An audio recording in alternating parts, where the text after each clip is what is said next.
Bismillahirrahmanirrahim. Assalamualaikum warahmatullahi wabarakatuh. Alhamdulillahi rabbil alamin. Wassalatu wassalamu ala sayyidil mursalin imamil muttaqin nabiyina wa qurrati a'yunina Muhammadin wa ala alihi wa ashabihi wa man ihtada bihadihi wa sanna bisunnatihi ila yaumiddin. Allahumma alimna ma yanfa'una wanfa'na bima 'allamtana wa zidna ilman ya rabbal alamin. Rabbi shrah li sadri wa yassir li amri wahlul 'uqdatan min lisani yafqahu qawli, amma ba'd.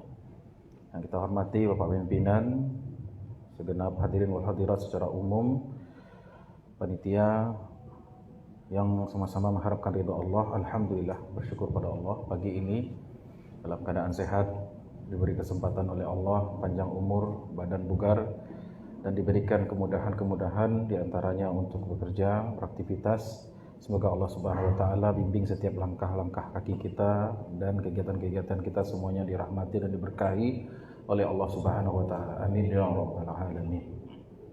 Kali ini masih bersama surat Al-Qasas, masih menyambung kisah Nabi Musa alaihi salam. Kita ambil bagian terpenting dan krusial dari kehidupan beliau, yaitu masa muda, ya, karena masa muda ini memang sangat berharga, masa puncak, ya. Nabi Musa alaihissalam terakhir kita membahas beliau niat baiknya mendamaikan dua orang yang bertengkar. Satu orang berasal dari Bani Israel, yang satu orang berasal dari kalangan bangsanya Firaun atau orang Qibti. Tampak secara zahir jelas bahwasanya orang Qibti ini berbuat aniaya, berbuat zalim, memaksakan kehendaknya, sehingga Nabi Musa bermaksud menolong orang yang teraniaya atau dizalimi, yaitu orang Bani Israel yang kebetulan memang berasal sesuku dan sebangsa dengan dia. Jadi Nabi Musa menolong orang Bani Israel ini bukan semata-mata karena dia orang kampung dia, tetapi karena memang dia di pihak yang terzalimi. Namun niat baik untuk memisahkan, melerai, ternyata ya, menyebabkan lawannya itu meninggal dunia setelah dipukul atau ditinju, ya, oleh Nabi Musa alaihissalam, sehingga orang itu meninggal dunia. Singkatnya, kemarin Nabi Musa alaihissalam mendapatkan berita penting dari rekannya yang bekerja di lingkungan istana, bahwasanya orang pihak istana termasuk Firaun yang telah lama tidak jumpa dengan Nabi Musa karena diusir dari rumah karena protesnya terhadap penyembahan berhala dan kezaliman yang dilakukan oleh ayah tirinya itu. Maka orang-orang mencari Nabi Musa, berburu Nabi Musa alaihissalam. Maka tidak sempat packing, tidak sempat siap-siap, Nabi Musa langsung menuju ke luar negeri, lebih tepatnya ke suatu negeri yang bernama Madian, di luar wilayah kekuasaan kerajaan Mesir kuno yang dipimpin oleh Firaun. Di situ Nabi Musa alaihissalam berkata, Qala Rabbi najjini minal qaumiz zalimin. Ya Allah, selamatkanlah aku dari orang-orang yang berbuat zalim, yaitu Firaun dan bala tentaranya yang siap menangkap Nabi Musa. Memang statusnya waktu itu sudah DPO, termasuk daftar pencarian orang. Maka Nabi Musa alaihissalam menuju ke arah utara, ya, Mesir itu di ujung kanan dari Afrika, ke utara menuju ke arah Palestina. Di situ ada satu wilayah namanya Madian.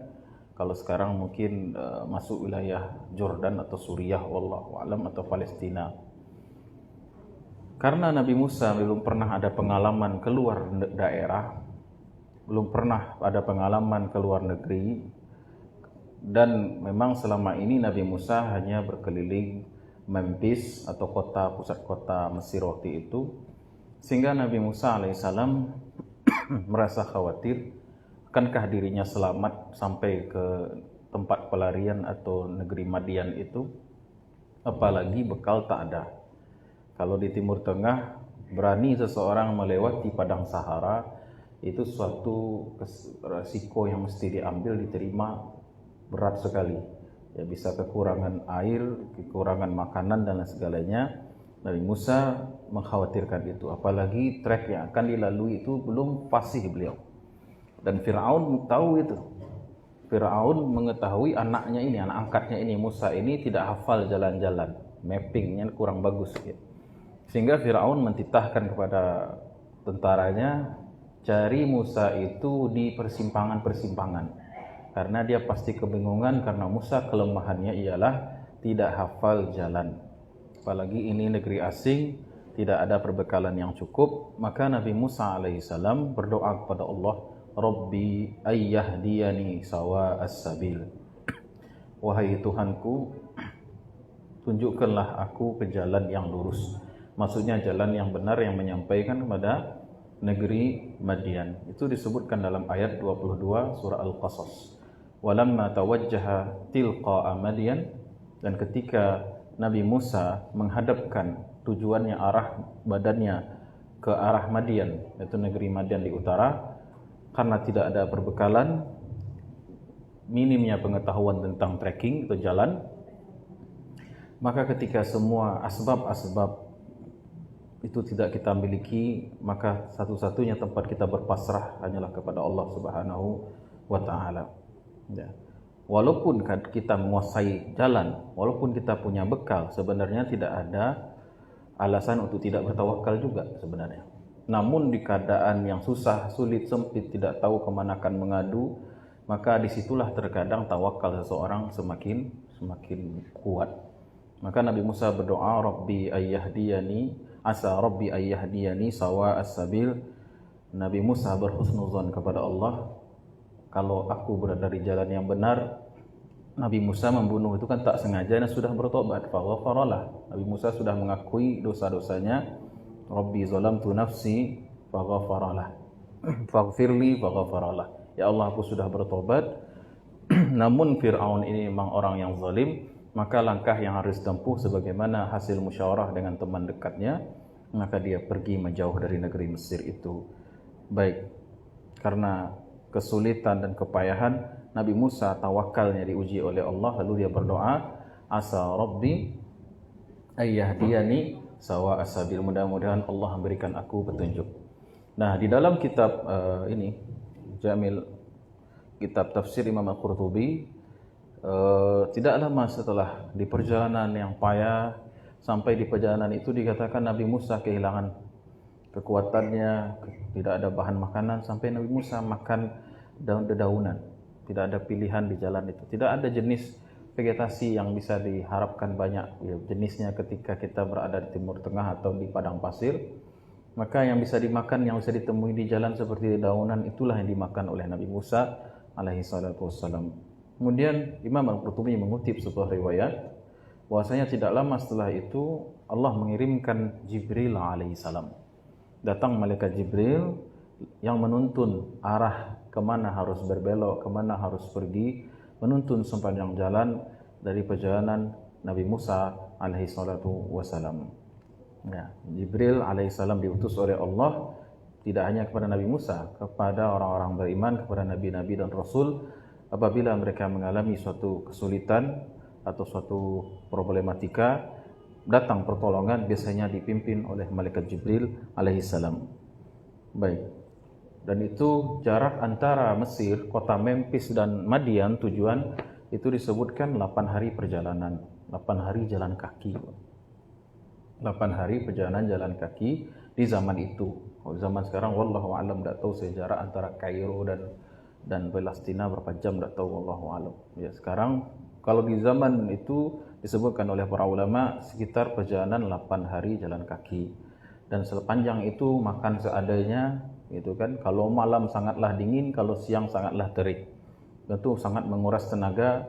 Belum lagi kita sebatang kara, tidak punya siapa-siapa, hanya petunjuk Allah dan hidayah Allah yang menenteramkan hati seorang mukmin, itu Nabi Musa alaihi salatu wassalam. Baik. Walamma warada ma'a Madian, dan tatkala ketika Nabi Musa sampai di daerah Madian, alhamdulillah, akhirnya Nabi Musa sampai di kota yang dimaksud. wajada alaihi ummah, maka dia mendapati ummah atau sekelompok manusia. Banyak orang-orang yang berprofesi sebagai pengembala domba atau kambing di situ. Ya, disebutkan ummah di sini maknanya adalah orang-orang yang bekerja mengembalakan kambing, dan mereka biasanya mencari sumber-sumber air, dan di situ ada sumur, maka disebutkan sebagai ma'a Madian atau sumber airnya Madian. Baik. Kemudian qala wajada alaihi ummatan minan nasi yasqun, dia mendapati banyak orang yang mengembalakan kambing, ingin mencari atau mengambil air untuk hewan ternak mereka. Dan apalagi ditemukan Nabi Musa, wa wajada min dunihim imra'ataini tazudan. Namun ada dua orang wanita, dua orang perempuan yang terpisah dari rombongan orang-orang itu. Seakan-akan mereka ini terhalang. Tazudan, makna kata tazudan kata ahli tafsir ialah terhalang untuk bisa mengambil air dari kebanyakan orang-orang yang mengambil air di situ. Kenapa? Ya, pertama alasannya karena mereka perempuan dua orang yang tidak biasa bekerja, tidak biasa berkumpul dengan banyak laki-laki yang mungkin perangainya, kelakuannya tidak aman lah bagi perempuan berdua ini. Bagi kedua perempuan ini perempuan yang soleha, ya tidak terbiasa berkumpul-kumpul, berbaur dengan banyak lelaki asing. Maka mereka menjaga dirinya.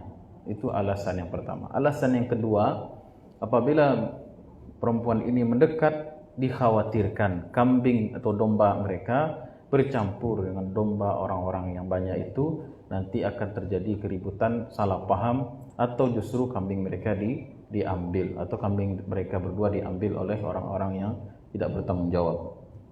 Maka mereka hanya menunggu di sisi luar, jauh dari kumpulan orang-orang yang berebut mengambil air. Dari sini kita tahu bahwasanya akhlak seorang muslimah, seorang perempuan adalah pandai menjaga diri dari lingkungan. Jangan perempuan muslimah yang baik agamanya itu bercampur baur dengan banyak laki-laki asing. Jika tidak ada kepentingan, maka tidak baik atau tidak benarkan seorang perempuan atau perempuan berkumpul dengan laki-laki yang bukan mahramnya. Ya, apalagi berdua-dua dengan laki-laki yang bukan mahramnya. Jadi mereka terasing di luar saja dua orang itu. Nabi Musa yang baru sampai di kota itu melihat situasi. Nabi Musa memperhatikan ada apa dengan perempuan berdua itu. Ya. Kemudian Nabi Musa menghampiri dua wanita tersebut yang tidak bisa atau kesulitan mengambil air untuk ternak mereka. Maka Nabi Musa bertanya, qala ma khatbukuma. Al-khatbu maknanya asya'nu. Apa keperluan kalian? Apa kesulitan yang sedang kalian alami? Lihat, Nabi Musa di sini baru sampai dengan perjalanan yang ditempuh 8 hari, kekurangan makanan. Beliau sedang dalam masalah. Tapi hal itu tidak menyebabkan beliau tidak peduli dengan orang yang juga ada masalah. Akhlak seorang Nabi Musa alaihissalam ketika beliau sendiri punya beban, punya persoalan, tetapi tidak menghalangi itu untuk memperhatikan atau niat membantu orang yang kesulitan. Melihat ini perempuan berdua terhalang, susah untuk mengambil air, bercampur dengan orang-orang yang berebut air untuk pakan minum ternak mereka, Nabi Musa ada rasa simpati, ada empati di situ. Sehingga Nabi Musa berniat menolong. Wahai kalian perempuan berdua, ya, apa kesulitan yang sedang kalian alami? Ada yang bisa dibantu tidak? Kira-kira begitulah. Maka dua perempuan itu ternyata kakak beradik. Mereka berkata, qalata la nasqi hatta yusdirar ri'a. Kami tidak bisa atau sulit untuk memberi minum kepada ternak kami kecuali mereka itu sudah pergi. Mereka atau laki-laki atau golongan manusia yang berebut tadi itu sudah selesai. Wa abuna syekhun kabir. Kenapa kami keluar rumah saat ini? Karena bukan suatu kebiasaan ya di zaman tersebut, bahkan di zaman sekarang juga di Timur Tengah, apabila perempuan itu sibuk bekerja berkumpul dengan laki-laki asing, sedangkan di rumah mereka ada laki-laki dewasa yang santai-santai. Itu aneh. Berarti mereka keluar bekerja ini memang dalam situasi yang darurat, yang mana bapak mereka, abuna, bapak kami yang biasa bekerja sudah tua sekarang, syekhun kabir, maka terpaksalah kami bekerja di sini mengembalakan kambing. Namun problemnya sekarang ya, kami harus berjuang ya untuk mengambil air di tengah orang-orang ya, pengembala-pengembala laki-laki yang banyak sekali itu berebut untuk mengambil air. Itu kesulitannya. Maka Nabi Musa alaihi salatu wassalam berniat membantu mereka dan membantu mereka. Fasaqa lahuma summa tawalla. Fasaqa maknanya Nabi Musa mengambilkan air itu. Jadi ada dua pendapat ulama di situ. Nabi Musa ikut ke rombongan orang-orang yang berebut mengambil air. Jadi Nabi Musa menerobos orang yang banyak itu. Berhasil mengambil air, lalu Nabi Musa keluar lalu memberikan air itu kepada dua orang perempuan. Itu satu pendapat. Pendapat yang kedua, orang-orang itu telah selesai, maka kebiasaan orang-orang kalau sudah mengambil air dari sumur, mereka menutupnya dengan batu besar, batu yang sangat berat. Ya. Jadi perempuan ini hanya bisa mengambil sisa-sisa air yang jatuh-jatuh di bawah tanah atau sisa-sisa lah pokok intinya. Nabi Musa alaihissalam tidak mau begitu. Dia mengangkat sendirian batu itu. Disebutkan dalam tafsir Imam Al-Qurtubi bahwasanya batu itu beratnya hanya bisa diangkat oleh 10 pria dewasa. Sedangkan Nabi Musa mengangkatnya sendirian. Ini menunjukkan bahwasanya Nabi Musa itu sangat OP, overpower ya, sangat kuat sekali gitu. Memiliki kekuatan yang luar biasa. Padahal sudah 8 hari tak makan. 8 hari di perjalanan jalan kaki, makan rumput, makan seadanya, tapi Nabi Musa alaihi salatu wassalam masih bisa mengangkat batu yang sekiranya hanya bisa diangkat oleh 8 atau 10 orang laki-laki normal. Dalam rangka bukan untuk dirinya, untuk orang lain. Kalau dia mengangkat batu itu untuk dirinya masih wajar, tapi ini untuk mendahulukan orang yang kesulitan di saat dia sendiri juga kesulitan. Fasaqa lahuma. Baik, diberikanlah minum. Maka setelah diberikan minum, ya, biasanya mereka mengambil sisa-sisa air atau tidak bisa mengangkat batu itu tadi. Orang juga masing-masing egois. Lalu mereka telat pulangnya. Kali ini mereka bisa pulang dengan waktu yang lebih singkat sampai di rumah. Setelah itu dua perempuan tadi membawa gembalaannya. Tinggallah Nabi Musa di situ. Kemudian Nabi Musa tawalla, pergi. Tidak ada pembicaraan yang tidak perlu, tidak ada basa-basi. Kemudian Nabi Musa pergi dari situ. Telah menolong orang yang sudah. Nabi Musa tidak berharap balasan daripada yang ditolong. Kalau tidak bisa aja kan Nabi Musa, aduh saya kan dah nolong nih, adalah uang kopinya gitu kan, tidak ada. Padahal waktu itu Nabi Musa ini tidak ada. Padahal Nabi Musa waktu sedang butuh-butuhnya dengan makanan atau harta atau apapun. Tapi Nabi Musa menolong bukan untuk tujuan dibalas dengan sesuatu. Innama nut'imukum liwajhillah la nuridu minkum jazaan wala syukura. Adapun kami memberikan kamu bantuan, makanan dan lain sebagainya dalam surah Al-Insan, tidak mengharapkan tanda terima kasih atau balasan. Itulah ikhlas seseorang menolong. Maka Nabi Musa summa tawalla. Kemudian beliau pergi dari situ. Perempuan tadi dua orang pulang dengan gembalaannya. Nabi Musa pun pergi dari situ. Sudah menolong selesai hajat. Ya, jadi kalau kita tidak punya hubungan dengan seseorang yang bukan mahram, boleh berkomunikasi, boleh, tetapi sewajarnya. Ya, tidak perlu di luar batas-batas kewajaran. Nabi Musa gitu, ya, dua orang perempuan asing. Ada keperluan, oke, saya tolong. Tapi setelah itu tidak ada chit-chat, tidak ada follow up segala macam, tidak. Ketika seorang laki-laki dan perempuan terhormat, ketika memang ada keperluan silahkan komunikasi. Tapi setelah itu tidak. Nabi Musa pergi dari situ, tawalla itu artinya pergi, balik ila zilli. Kemana Nabi Musa pergi? Rumah tak ada. Nabi Musa hanya bisa berteduh di sebuah pohon besar. Ya, az-zillu maknanya itu ialah naungan. Az-zillu maknanya aslinya ialah naungan. Naungan bisa rumah, bisa pondok, bisa pohon, bisa mungkin goa, bisa shelter, bisa mungkin kafe bentuknya, bisa rumah makan, ini adalah naungan. menghindari yang namanya terik panas teriknya matahari. Ya. Tapi disebutkan oleh ahli tafsir, maksud zil atau naungan di sini ialah pohon. Nah, maka di sini ada isyarat, ya, isyarat yang sangat lembut dari Allah Subhanahu wa taala, pentingnya tempat-tempat atau shelter bagi musafir. Jangan sampai ya tanah atau jalan itu kering dari pohon. Adalah tempat bisa orang bersandar di situ, istirahat di situ, entah orang yang sedang musafir, entah itu binatang yang mungkin sedang mencari makan, istirahat di situ. Jadi tidaklah Allah SWT menyebutkan satu kata pun dalam Quran, melainkan di situ ada hikmah. Ya. Nabi Musa musafir yang tidak ada tempat, rumah, famili, tidak punya kerabat, teman, kenalan, relasi, tak ada. Tapi Nabi Musa alhamdulillah bisa bersandar di sebuah pohon, dinaungi oleh pohon, di situ tidak terkena terik matahari. Itulah gunanya kita melestarikan lingkungan atau melestarikan adanya kehijauan, pepohonan, tempat mereka-mereka yang sedang bersafar. Ini kadang-kadang masjid yang menjadi rumah orang Islam, malah kalau masjid pinggir jalan tuh kadang buka tutup kalau hanya sholat 5 waktu. Jadi musafir mau buang air, musafir mau tidur sebentar tak boleh, dikunci. Ini tidak ramah dengan musafir.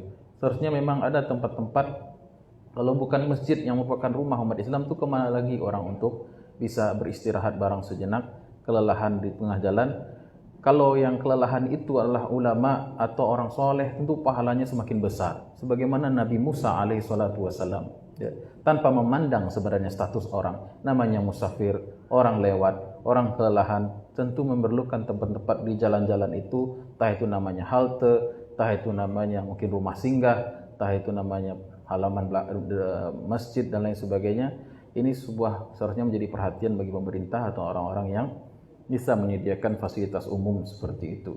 Maka Nabi Musa mengatakan, Allah Ta'ala firman, summa tawalla ila zilli. Kemudian Nabi Musa setelah menolong, sudah kemudian bersandar atau berteduh di sebuah pohon. Ya.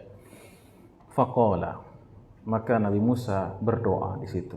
Ya, ini doa tidak ada yang tahu, hanya Nabi Musa dan pohon ketika itu. Tidak ada orang yang melihat, yang ditolong tadi sudah pergi. Orang-orang sudah selesai hajatnya mengambil air untuk hewan-hewan mereka. Tidak ada yang melihat. Ketika itu hanya Nabi Musa sendirian ditemani oleh satu pohon yang menaungi dia.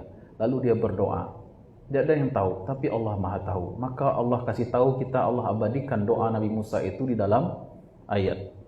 Ini pertanda bahwasanya kalam atau doa yang tulus dari hati itu amalan yang dicintai oleh Allah Subhanahu wa taala. Allah mengabadikan doa Nabi Musa ini bukan sekedar cerita belaka, bukan hanya sekedar cerita saja, tapi ada maksud dan tujuan. Bahwasanya Allah mencintai orang-orang yang berharap kepada Allah, putus segala harapannya kepada makhluk. Ketika itu Nabi Musa tidak punya apa-apa lagi. Keluarga jauh, kenalan tak ada, perut keroncong, 8 hari berjalan kelelahan, tujuan entah kemana, pekerjaan tak punya, apalah lagi istri tidak ada. Maka di saat nol, mungkin minus kali ya, di saat posisi hidup ini susah, maka ada baiknya mungkin itu sinyal dari Allah, wahai hambaku, pada siapa kamu berharap? Ketika kita dalam posisi susah dan sulit, itu sebenarnya sinyal dari Allah. Mau kemana engkau wahai hambaku? Kepada siapa kamu mengadu kalau bukan kepada Allah Subhanahu wa taala? Dan para nabi dan rasul dalam Al-Qur'an memang begitulah tarbiyah pendidikan Allah kepada mereka. Diputus semua koneksi, diputus semua yang kira-kira bisa diharapkan bantuan. Nabi Yunus 40 hari dalam perut ikan, dalam kegelapan perut ikan, kegelapan lautan. Laut itu kalau kedalaman 1000 meter itu sudah tak tembus ya matahari itu. Di kegelapan malam, di 3 kegelapan, tidak ada yang bisa diharapkan kecuali Allah. Maka apa yang keluar dari lisan seorang hamba ketika terputus semua sebab dan faktor-faktor yang bisa membantu, disitulah muncul kalam yang emas, kalam yang berharga. Apa itu? Yaitu rasa harap hanya kepada Allah. Ketika Nabi Ibrahim dilempar ke api, tidak ada yang bisa menolong kecuali Allah. Ketika Nabi Ismail mau disembelih, Seluruh nabi-nabi dan rasul memang begitu Allah mentarbiyah atau mendidik mereka. Maka doa Nabi Musa yang sepatah doa tak panjang-panjang, tidak sampai satu baris dalam Al-Quran, tapi diabadikan oleh Allah. Apa doa Nabi Musa? Rabbi inni lima anzalta ilayya min khairin faqir. Rabbi itu menunjukkan bahwasanya Nabi Musa merasa memang dekat kepada Allahnya, pada Tuhannya. Rabbi, dia sandarkan kata Rabb dengan dirinya, Tuhanku, ya, Tuhanku. Ya. Ketika kita mengatakan suatu kata lalu kita sandarkan itu pada diri kita, itu menunjukkan kedekatan. Ada kata saudara. Saudara dari mana? Coba sandarkan kata saudara dengan ku, saudaraku, engkau dari mana? Itu akan berbeda psikologisnya tuh. Ibu, ibu kemana? Ibu ada apa? Beda kalau kita baca ibuku. Ya, penyandaran itu menunjukkan adanya rasa dekat. Nah, Nabi Musa berkata, Rabbi, ya wahai Tuhanku. Rabbi itu maksudnya ya Rabbi. Tapi huruf ya sebagai huruf panggil itu dihapuskan. Tapi dalam bahasa maklum maknanya ya Rabbi. Rabbi maksudnya Rabbi. Itu juga kalau kita berdoa Rabbana maknanya ya Rabbana. Apa kata Nabi Musa? Rabbi inni lima zalta ilayya min khairin faqir. Nabi Musa berkata, wahai Tuhanku, aku sangatlah butuh kepada kebaikan yang engkau akan anugerahkan kepadaku. Ya, jadi dari sini kita tahu adab-adab berdoa. Dari lafaz doanya Nabi Musa, kita tahu dari sini ilmu adab dalam berdoa agar dikabul sama Allah doa kita. Yang pertama, baca nama Allah. Kita sebut nama Allah. Terserah mau Rabbi, Rabbana, Ilahi, Ya Rahman, Ya Rahim, Ya Kudus, Ya Ghafur, Ya Latif, Ya Sami, Ya Basir, silahkan apapun. Yang kedua dalam berdoa ya, kita mesti husnuzon kepada Allah. Ya, di sini Nabi Musa berkata lima anzalta ilayya. Padahal anzalta itu kan fi'il madhi, kata pas. Ya, terhadap kebaikan yang telah engkau berikan. Tapi maksudnya di sini begitu yakinnya Nabi Musa doanya akan dikabul. Sehingga seolah-olah diungkapkan dengan fi'il madhi padahal maknanya ialah fi'il amr, gitu kan? Rabbi inni lima anzalta ilayya min khairin faqir. Aku sangat butuh. Kemudian adab yang ketiga setelah husnuzon kepada Allah pasti mengabulkan. Adab yang ketiga merasa butuh kepada Allah. Ya, merasa butuh kepada Allah atas hajat tersebut. Jangan berharap pada selain Allah. Lima anzalta ilayya min khairin, dari kebaikan. Apa yang dimaksud dengan khairin pada doa Nabi Musa ini? Ulama berbeda pendapat. Ada yang menafsirkan khair adalah harta. Jadi boleh kita berdoa minta uang, boleh. Ya, wa tuhibbunal mala hubban jamma, apa ayat itu? Dan kalian sangat menyukai khairin, la syadid, ya. Kalian sangat menyukai kebaikan, maksud di situ ialah harta. Jadi khair bisa bermakna harta. Jadi di sini ditafsirkan oleh sebagian ahli tafsir, makna khair itu Nabi Musa alaihissalam meminta harta kepada Allah. Atau juga bisa dikembangkan lagi minta pekerjaan sebab dapatkannya harta. Ada yang menafsirkan khair di sini ialah jodoh. Makanya sebagian ulama mengatakan doa ini adalah doa minta jodoh. Tapi tidak disebutkan secara eksplisit oleh Nabi Musa yang dimaksud dengan khair di situ. Kemudian ada yang menafsirkan khair di sini maksudnya al-amalul khairat, yaitu amal-amal soleh. Jadi Nabi Musa berdoa kepada Allah agar selalu dimudahkan untuk melakukan ibadah. Ala kulli hal Nabi Musa tidak mengeksplisitkan doanya ini. Karena Allah Subhanahu wa taala Maha tahu, cukup disebutkan diekspresikan dengan khair, dan khair itu kebaikan. Kebaikan bentuknya sangat banyak. Ya, bisa juga di situ ada harta, pekerjaan, jodoh, kemudian kemudahan dalam melaksanakan perintah Allah, ibadah kepada Allah. Itu termasuk di dalam kata khair. Baik. Setelah berdoa Nabi Musa ternyata didatangi oleh dua perempuan tadi lagi. Dua perempuan tadi ini setelah balik mereka ke rumah, ditanya oleh ayah mereka. Ayah mereka bernama Nabi Syuaib alaihissalam. Nabi Yasrun. Nama Nabi Syuaib ini sebenarnya Yasrun. Kalau bahasa Alkitabnya, Bibelnya Jenitro. Ya, kalau ada yang tahu kalau cerita-cerita Nabi Musa versi Alkitab, versi Taurat dan Injil, mertua atau orang yang ayah dari dua perempuan ini namanya Jenitro. Kalau orang bahasa hadis menyebutnya Yasrun, atau nama lain dari Nabi Syuaib alaihissalam. Baik. Kenapa kalian pulang cepat tumben nih, kata ayahnya. Kami tadi dibantu ya oleh seorang pemuda, dia kuat luar biasa. Dia nolong kami gini segala macam. Oh begitu, ya sudah. Untuk membalas kebaikannya, undang dia ke rumah. Katakan, saya mengundang beliau ke rumah. Katakan yang mengundang itu saya. Ya, saya mengundang beliau ke rumah untuk membalas kebaikannya. Baik. Maka dua perempuan, jadi jarak antara tempat mereka mengambil air itu dengan rumah itu sekitar 5 mil. Kurang lebih disebutkan oleh ahli tafsir, jarak antara tempat mengambil air itu dengan rumah mereka itu sekitar berapa? 5 mil. 1 mil itu 1,67 kilo tidak salah. Ya, sekitar 7-8 kilo ya jarak antara rumah dan mereka berjalan tuh. Dua perempuan tadi balik lagi, kakak beradik. Yang kakak namanya Layya, yang adik namanya Sofuria. Ada yang namanya Sofuria di sini? Ada ya, jarang. Biasanya Sofia yang ada. Ini Sofuria, adik, kemudian nama kakaknya Layya. Mereka berdua berjalan. Ternyata alhamdulillah Nabi Musa masih di situ. Ya, Nabi Musa mau kemana lagi? Ya, Nabi Musa di situ, barusan berdoa kan di situ kan. Maka mereka alhamdulillah masih menemukan pemuda yang menolong mereka tadi, yaitu Nabi Musa sedang bersandar atau berteduh di bawah pohon. Kemudian faja'athu ihdahuma tamshi 'ala istihya'in. Maka salah seorang dari dua perempuan itu bicara. Ya, bicara kepada Nabi Musa secara langsung. Ya, salah satu aja, enggak dua-duanya ngomong, salah satu aja.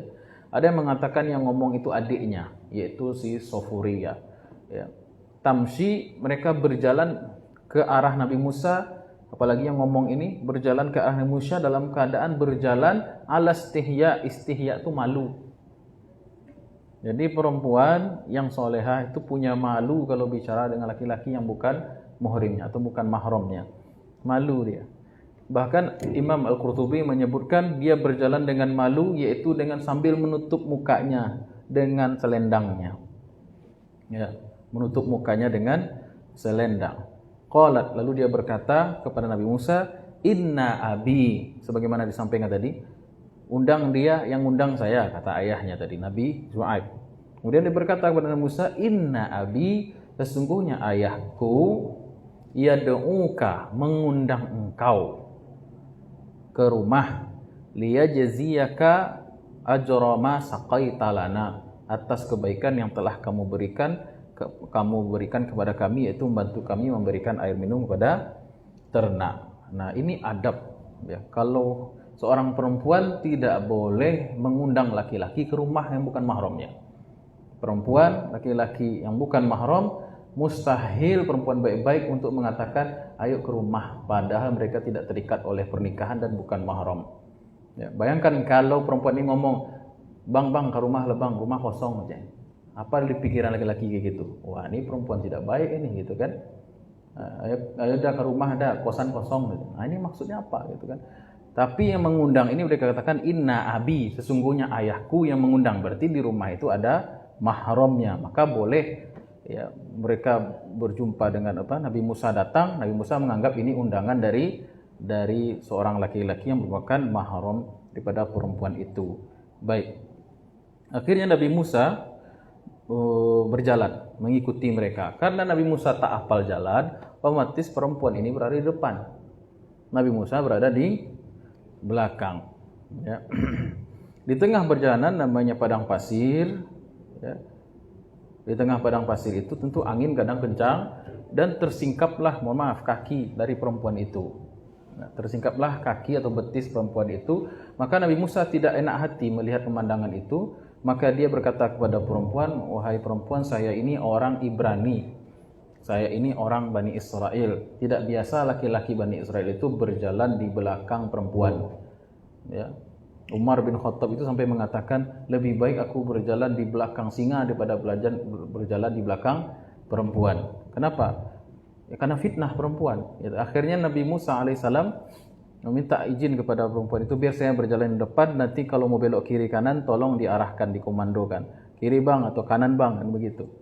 Akhirnya Nabi Musa untuk menjaga pandangannya, menjaga hatinya, menjaga matanya dari perbuatan zina, maka dia berjalan di depan. Lihat betapa gentlemannya Nabi Musa alaihi salatu wassalam. Baik, maka disitulah si apa namanya tadi, adiknya siapa namanya tadi, Sofuria. Disitulah Sofuria ini kaneati gitu, fall in love gitu kan. Wah, ini abang ini gentleman sekali ya gitu kan, tidak jelalatan matanya gitu. Dia begitu menghormati, memuliakan saya gitu, kita sebagai perempuan gitu kan.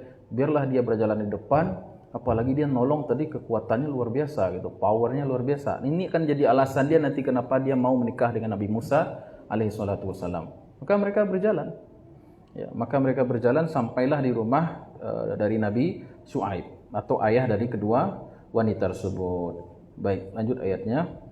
Falamma ja'ahu wa qassa alaihi al-qasas. Ketika sudah sampai di rumah Nabi Syuaib alaihi salam, disitulah Nabi berjumpa. Nabi Musa berjumpa dengan Nabi Syuaib. Nabi sama dua orang pria yang statusnya sama-sama nabi, Rasul Allah Subhanahu wa taala, cuman berbeda terpaut usia jauh, cuman beda umat. Nabi Syuaib diutus ke bangsa Madian, sedangkan Nabi Musa diutus ke bangsa Mesir. Memang itu bertetanggaan tuh. Jadi ini menjadi dalil bahwasanya dalam satu waktu di muka bumi boleh jadi banyak nabi. Dalam satu waktu, satu masa itu boleh jadi banyak nabi yang sedang berdakwah. Mungkin perbedaan usia, ada perbedaan usia, karena nabi-nabi sebelum Nabi Muhammad SAW semuanya diutus untuk kaum. Ya, bahkan Nabi SAW dan banyak ulama mengatakan bahwasanya setiap bangsa punya nabinya. Setiap bangsa punya nabi sendiri. Makanya kalau ada yang tanya, Ustaz, di Sumatera ini atau di bangsa Indonesia ini punya nabi? Ada, cuman kita tak tahu siapa orangnya. Setiap bangsa pasti ada nabinya. Bangsa Melayu punya nabinya, bangsa Mongolia, orang Mongolia, orang Jepang, orang Cina pasti punya nabi masing-masing. Ya. Bertemulah dua orang nabi, dua orang manusia kekasih Allah, yaitu Nabi Musa dan Nabi Syuaib. Maka Nabi Musa menceritakan pengalamannya kenapa dia sampai di situ, bisa sampai ke daerah Madan. Wa qassa yaqussu artinya menceritakan. Alaihi kepadanya yaitu Nabi Syuaib. Al-Qasas kisah-kisahnya. Makanya surat ini namanya surat Al-Qasas. Ya. Jadi penamaan sebuah surat dalam Al-Qur'an seringnya dikarenakan diambil dari satu kata yang ada dalam surat tersebut. Kecuali surat Al-Ikhlas, tak ada kata ikhlas dalam surat tersebut. Jadi sampaikanlah kisahnya mengapa dia bisa sampai di sini, kenapa dia keluar dari Mesir, ada apa yang terjadi di sana, bagaimana keadaan Mesir, bagaimana Firaun, ya, dan lain sebagainya, bagaimana menolong tadi dua putrinya Nabi. Dia tidak tahu itu putri Nabi Syuaib. Dia cuma tahu itu menolong perempuan yang lemah. Makanya kalau kita menolong, tak usah terlalu apa istilahnya ya. Kalau mau nolong ya nolong saja, tidak usah cari tahu. Ya, ada orang jatuh kecelakaan misalnya, tidak usah tanya agamanya, kamu agamanya apa? Kalau kamu enggak Islam, enggak saya tolong, enggak perlu, gitu kan? Nah, jadi kalau kamu orang mana, gitu kan? Nah, kalau orang dari kampung dia tolong, kalau bukan orang kampung enggak tolong, enggak ada itu. Kalau nama nolong orang, itu udah usah tahu identitasnya. Lama dia perlu ditolong, ya tolong saja. Nah, ternyata di balik keikhlasan dalam menolong itu ada berkahnya. Ya, ternyata menghantarkan dia berjumpa dengan Nabi Syuaib. Ya, bahkan ada yang lebih daripada itu nanti.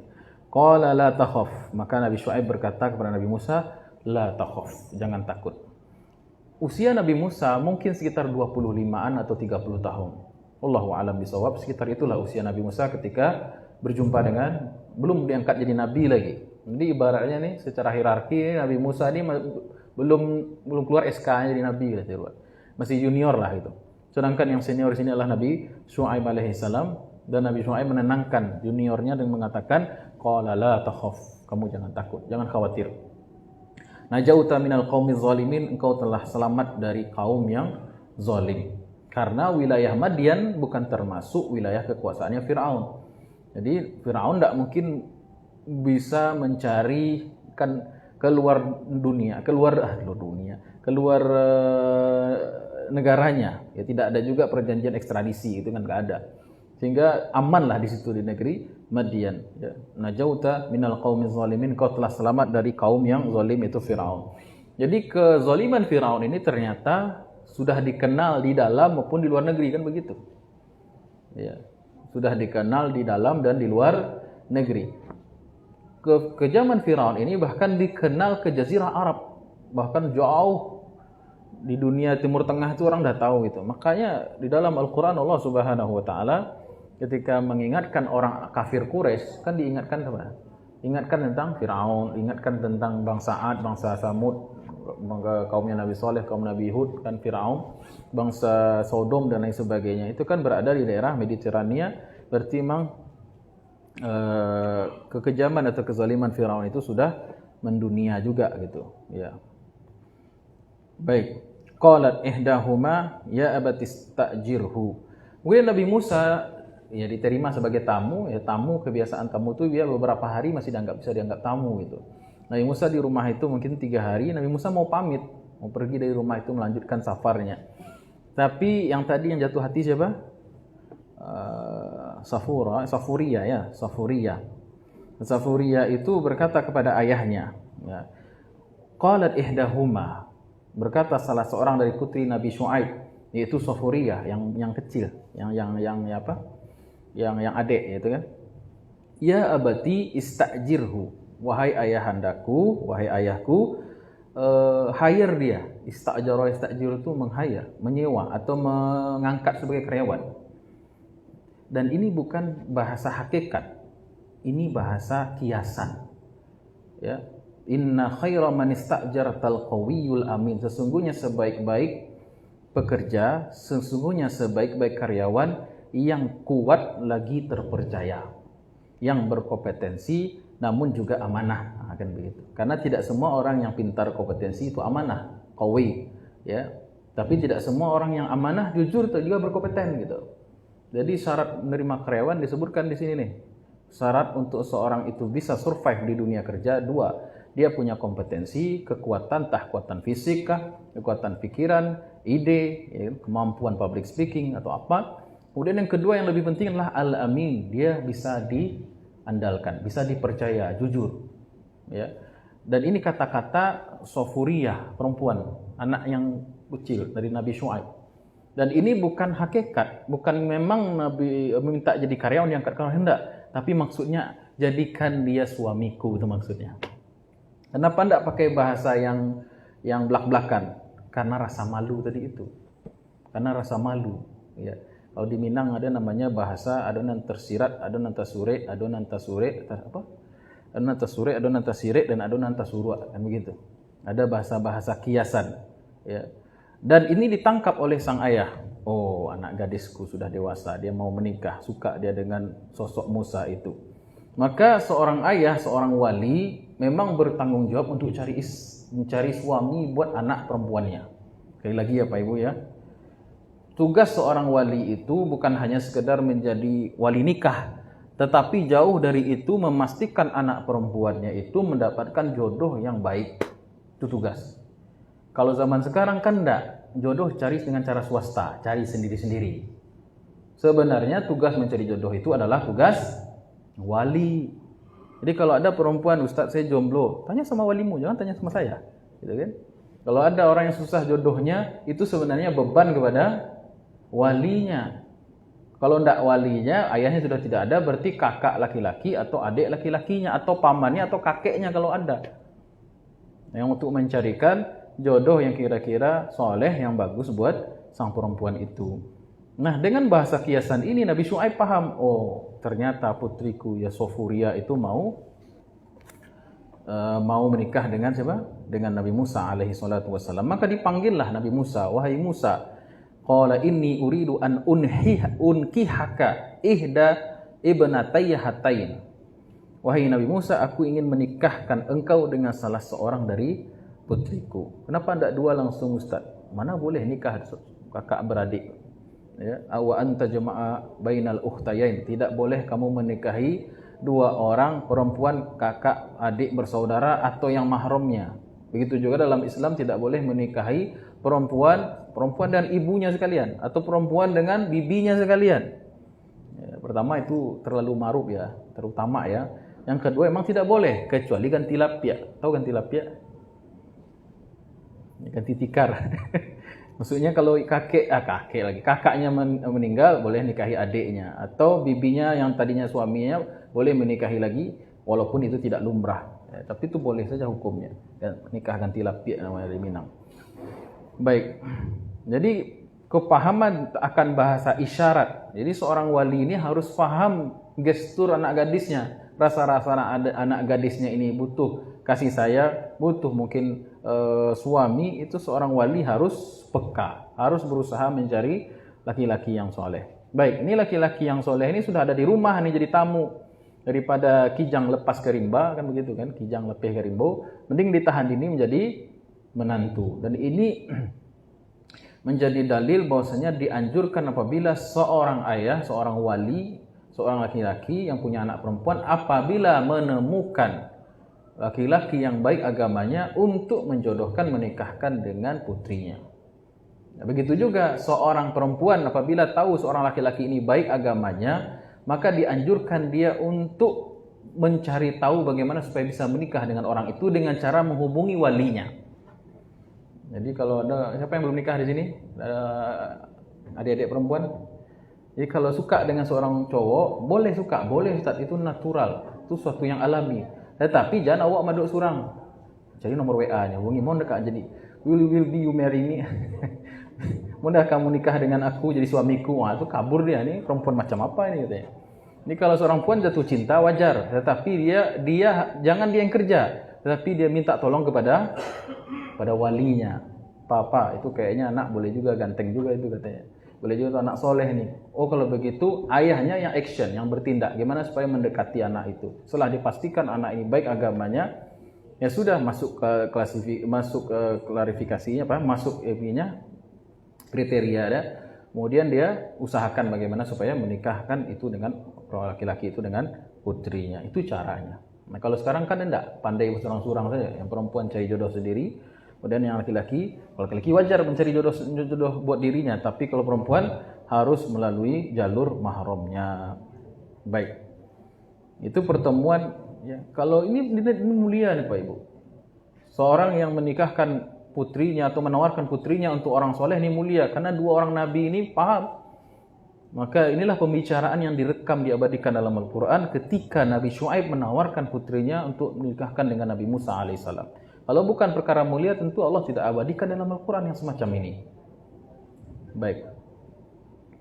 Kemudian dengan syarat ala an ta'jurani thamaniyah hijajin. Tapi Nabi Syuaib sebagai calon mertua paham ini menantunya ini belum ada pekerjaan.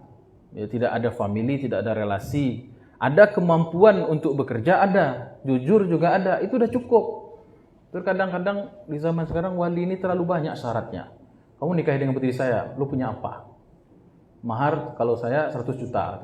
Nanti biaya semua tanggung, gedung semua. Dibebankan dulu semua biaya nikahnya, akhirnya kaburnya laki-laki itu akhirnya. Ya, tanya kamu pangkatnya berapa PNS, gaji berapa sebulan? Tanya semuanya. Sedangkan sholatnya tidak ditanyakan, sholat enggak. Tapi gaji bagus, oke kamu jadi mantu saya. Ini kan terbolak-balik semua. Lihat Nabi Syuaib. Nabi Syuaib paham bahwasanya menantunya ini orang pelarian lah namanya gitu kan. Tapi dia melihat agama calonnya ini bagus, ya. Dia punya potensi itu bekerja. Makanya para ulama menyebutkan syarat menikah itu bukan sudah punya pekerjaan, tetapi memiliki kemampuan untuk bertanggung jawab. Tapi kan bisa diatur, misalnya lamaran, dikasih waktu setelah lamaran sekitar 2 bulan, atau bisa digunakan untuk teman saya sama Ustadz, ya banyak yang begitu. Melamar dulu, baru setelah melamar dapat kerja. Tidak dipusingkan dengan pekerjaan, tapi lamar dulu kalau memang berani, kalau memang sungguh-sungguh suka dengan seorang perempuan, lamar. Setelah itu bertanggung jawab. Yang diminta dalam syariat itu bertanggung jawab bekerja. Baik. Kemudian ditawarkan, kalau dengan mahar kamu bekerja dengan saya sebagai mertua, bekerja dengan saya selama 8 tahun untuk mengembalakan ternak. Gimana? Fa in atmamta 'ashran fa min 'indik. Tapi kalau kamu sempurnakan 10 tahun itu opsional, terserah, bebas gitu kan. Kemudian wa ma uridu an asyqa 'alaik, dan aku tidak menginginkan untuk membebanimu. Nah, ini mertua jangan bebankan menantu di luar kemampuannya. Lihat Nabi Syuaib sebagai teladan kita. Wa satajiduni insyaallahu minas salihin, dan aku akan termasuk orang yang menepati janjiku. Ya. Qala zalika baini wa bainaka, ini perjanjian antara aku denganmu. Ayyamal ajalaini qadaitu fala udwana 'alai. Kata Nabi Musa, oke, saya terima syaratnya, mau saya tunaikan 8 tahun atau 10 tahun, ya, itu tidak ada tuntutan di situ. Baik. Nabi Muhammad bertanya kepada Jibril, wahai Jibril, berapa lama Nabi Musa bekerja? Apakah 8 tahun atau dia sempurnakan jadi 10 tahun? Jadi Nabi Muhammad pengen tahu juga ternyata berapa lama mahar ya, Nabi Musa alaihissalam menikahi putri Nabi Syuaib. Jibril mengatakan 10 tahun. Itulah kebaikan Nabi Musa. Jadi menikah dengan mahar utang itu boleh. Menikah dengan mahar dengan sistem hutang itu boleh, gitu kan, dalam syariat boleh. Tapi kadang malunya gitu kan. Ku terima nikahnya dengan mahar 1 gram emas hutang gitu kan. Menang hutang itu enggak enak gitu kan. Mungkin bisa ditutupi dengan bahasa Arab, kan tidak semua orang paham bahasa Arab itu kan. Ya. Nah, baik. Jadi menikah itu sangat mudah sekali, boleh tunai, boleh DP, boleh hutang, gitu kan. Boleh DP berarti kan separuh hutang gitu. Boleh dengan jasa, boleh dengan benda. Nabi Musa menikah tidak dengan tunai, tidak dengan benda. Sudahlah dengan jasa, hutang pula lagi. 10 tahun bekerja. Ya, 10 tahun habis usia Nabi, seorang Nabi Musa untuk membayar mahar, itu menunjukkan mahar kepada perempuan itu begitu mulia. Menikah itu begitu mulia. Sehingga 10 tahun usia seorang Nabi habis untuk yang namanya melaksanakan sebuah ibadah pernikahan. Baik. Cuman sekarang kan begitu, hambatannya kadang-kadang gengsinya ini ya. Harus yang unik-unik dan mahal maharnya itu agar tersohor seantero negeri gitu kan. Berapa maharnya? Oh, satu kilo emas. Wow, ingin dapat wow orang itu tuh. Ingin mendapatkan wow orang sehingga akhirnya sulit untuk menikah. Kok 1 kilo contohnya Ustaz? Saya kejadian asli bulan lalu. Saya asli kampung saya Koto Gadang. Orang Koto Gadang kan banyak yang kaya kan. Nah, itu saya ada salah satu keluarga saya itu menikah maharnya itu 1 kilo emas sama apalah gitu. Wah, luar biasa 1 kilo emas gitu kan. Nah, jadi itulah pernikahan yang suci yang melahirkan anak keturunan Nabi dan Rasul setelah Nabi Musa. Ya, kalaulah bukan karena kerendah hatian seorang calon mertua dan ketulusan seorang menantunya menyempurnakan 10 tahun, tidaklah mungkin Allah berkahi pernikahan Musa dan istrinya itu Yusufuriyah, sehingga dari keturunan dari pernikahan itu turunlah nabi-nabi dan rasul di bawah beliau, termasuk juga adalah Nabi Daud, Nabi Sulaiman, Zakaria, Yahya, semuanya itu hasil pernikahan yang berkah ini. Baik. Kemudian wallahu ala ma taqulu ma naqulu wakil, Allah menjadi saksi apa yang kita bahas sekarang. Terjadilah pernikahan tersebut. Wallahu a'lam bishawab. Ada pertanyaan Pak Ibu? Ada pertanyaan?